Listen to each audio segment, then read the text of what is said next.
What's up, guys? This week we're announcing the winner of our giveaway, and we're previewing the match against Nashville SC on Saturday. All that and more coming right up. Welcome to the show, 5 Stripe fam. I'm AJ, this is Tanner McLeod. Before we get into it, become a part of the notification squad by hitting the bell next to the subscribe button. First up on the docket, Darren Eales tweeted out his cryptic tweets again, and it's something that we must pay attention to. And he basically wrote, will there be any more additions this offseason? You know, I think it might really be a case where we have to take this seriously, but we have been kind of, like, it's Thursday today. We are in the dark completely. There's been no whispers other than conspiracy theories and speculation.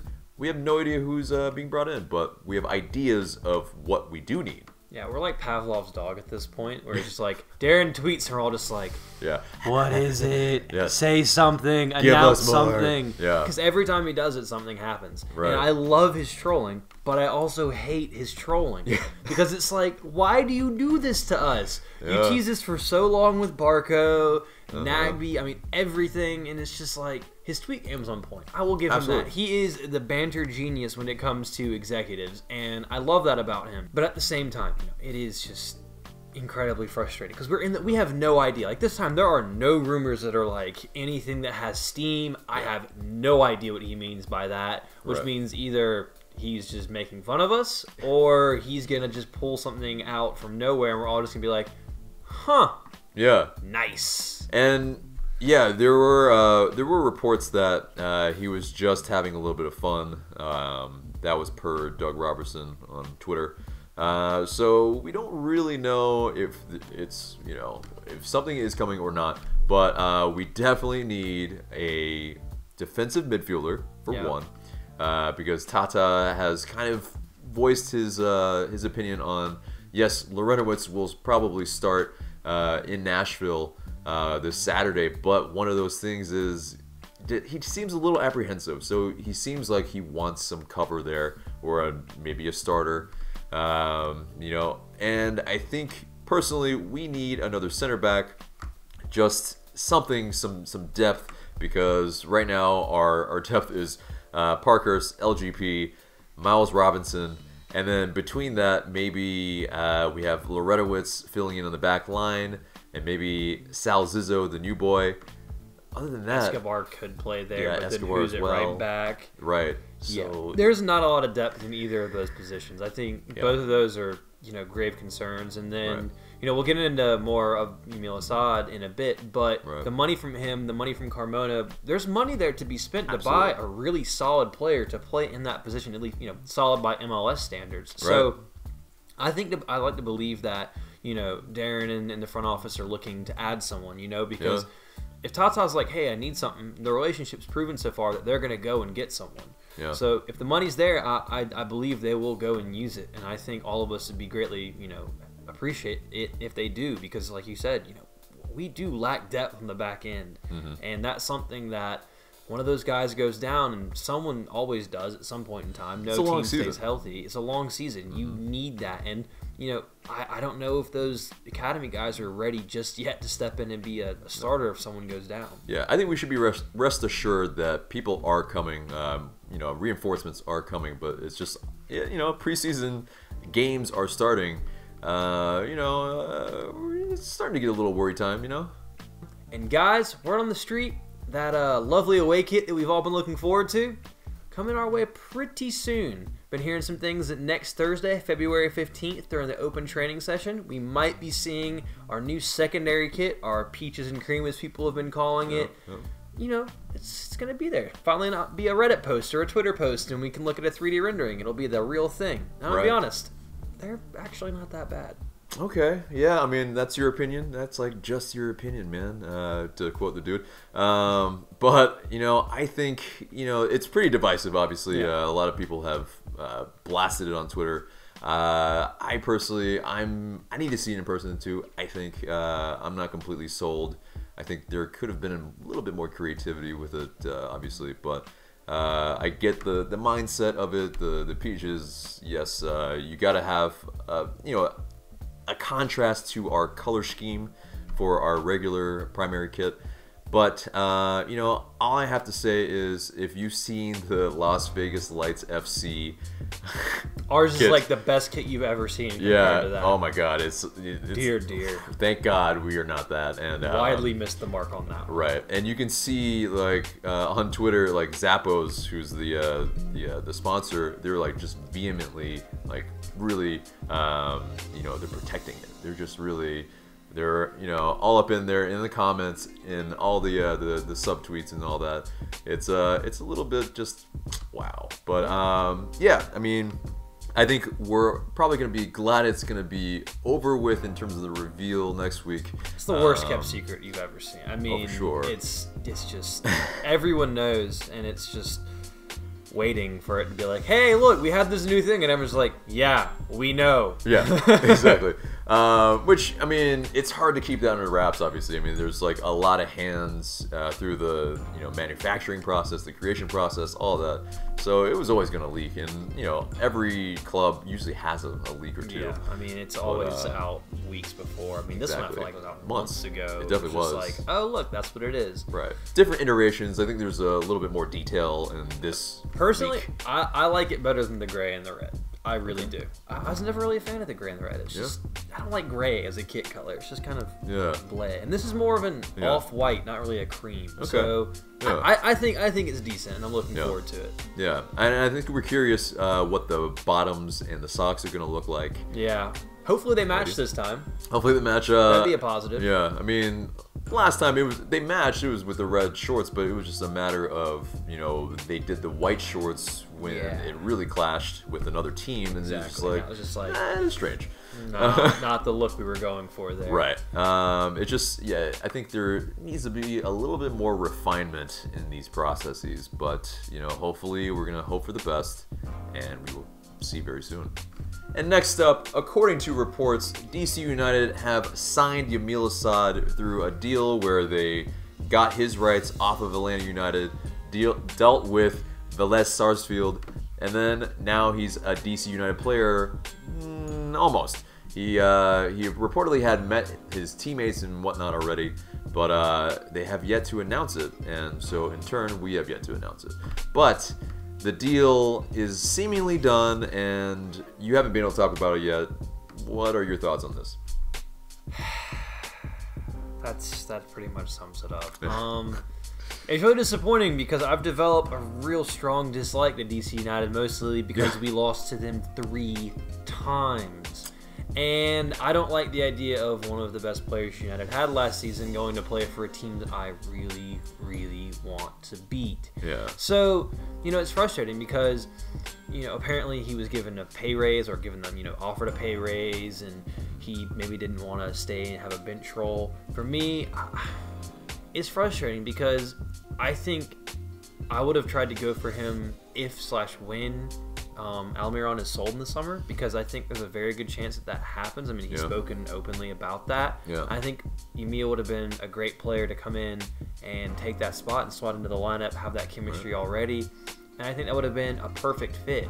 And, you know, it's frustrating from that, but, you know, you have to see it from his professional point of view as well. He wants to play. He wants to play now, and he wasn't going to play in Velez because, well, they hated him. Yeah, so that's an untenable situation. Yeah, so I understand that, you know, but it is really frustrating to see a player of his quality go to a direct team in the East that we're gonna have to play 3 times. Yeah, exactly, and I think that's the issue, is having to see him 3 times. Oh, it's gonna be very annoying. Twice here. Yeah, and twice here. That's you know, it's gonna be so weird. It's a situation that, you know, us, the fans, need to stay classy. We need to just, you know, either you don't give a reaction or you cheer him on, because he's a guy who gave everything for us. You know, contract negotiations aside, it's, you know, you can't blame the guy for wanting to take money that he deserved to get, I think. Absolutely. So Tata Martino also had some, you know, quotes on the situation, and he had this to say where, you know, he basically said that Yamil, you know, the truth is everybody wanted him to stay. The players, the coaching staff, the directors, the fans, we all wanted him to stay. And he said, in fact, the club offered him a contract for 3 years. The two sides weren't able to come to an agreement. And in terms of the deal with DC, we were able to get a good amount of money for Yamil's rights, and Yamil is probably getting a better contract than what we offered.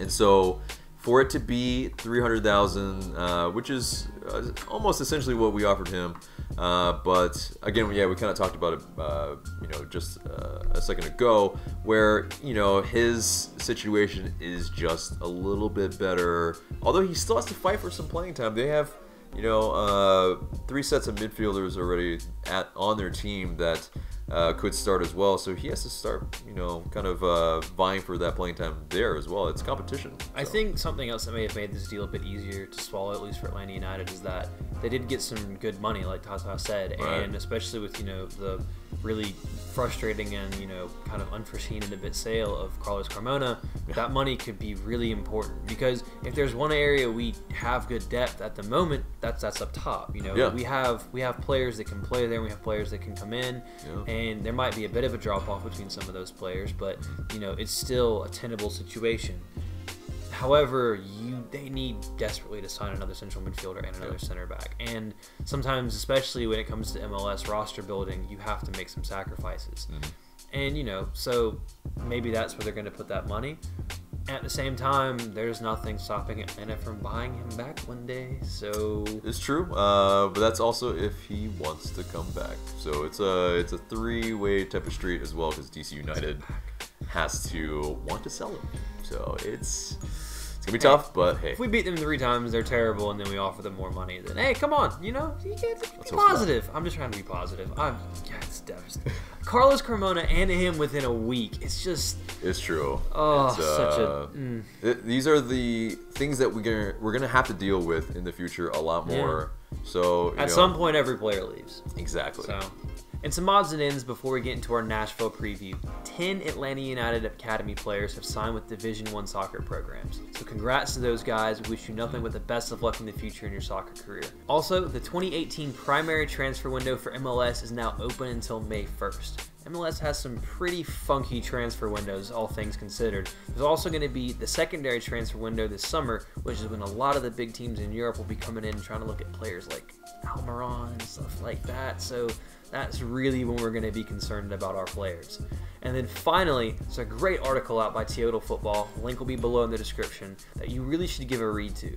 It really goes into a lot of the thinking behind Barco, Asad, and raises some very interesting points about how things kind of don't add up, and how, we're all kind of frustrated that Assad's not here, and why we're confused why he's going to DC. But it's a great article, good read, check the link out in the description below. Absolutely, yeah. And so to touch on some of the topics, the academy players, for them to, a bunch of them get Division I programs, it speaks to the talent on the team. Obviously, they weren't, all able to get homegrown contracts. We only have so many to go around. But, it's one of those, they can still be offered contracts before they actually commit and, get to college. So, it's not too late, but it's also, we have the rights to get them back as well. We have the first kind of refusal, if you will.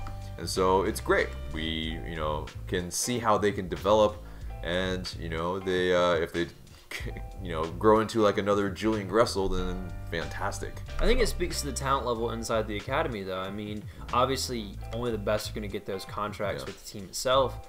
And, if the ones that aren't are going D1, mind you, obviously people have a lot of issues with the level of play and how the rules of college soccer, but still, they're still going to play at Division I. So it's not like they're going to go play at some small community college or some state college that's not, big. They're going to good schools. Right. And I mean, we got one going to Clemson. That's a great D1 program. Yeah, a couple going to Clemson. I mean, so UCLA. Yeah, they're going to good schools, and they're going to play, and they're going to develop, and we wish them, again, nothing but the best. And we still may see them in the 5 stripes one day. Absolutely, yeah. And yeah, one of the players that we thought maybe might be at the USL squad, Justin Garces, was one of those players, and that's so it's one of those, he can maybe be picked up later, but that definitely throws my prediction of who's playing in USL kind of off. But we'll see.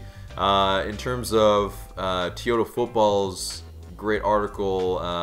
He throws some like conspiracy theories in there, where basically, you know, he posits that Atlanta United wanted both Yamil Asad and Ezequiel Barco in the same squad. How they fit, I have no idea. Maybe, well, he kind of theorizes that it was before Nagbe signed, and so we were maybe looking at bringing Yamil Asad into that kind of territory as a number 8 or something. Who knows? This is all speculation. But, you know, if that happened, I think obviously Yamil Asad was reading the reports or was aware of all that type of stuff about Barco, because he made a comment of, you know, the Barco or whatever, famously. And so if he's maybe just a little, you know, his feelings were hurt a little bit. We'll never know, really, but it really coincided at the same time, and that's really maybe what kind of made his decision, where he's like, I'm not so sure. Maybe I want more playing time. Maybe I don't want to, you know, change my position for a younger kid. So it's one of those. You know, we'll probably never know, to be honest. Yeah, and it's sad, but I think it's a great little conspiracy theory, and you really read it when you get the chance. And yeah, for our transfer window, it's definitely, you know, it opens up at a strange time. We will give it that. But you know, there are some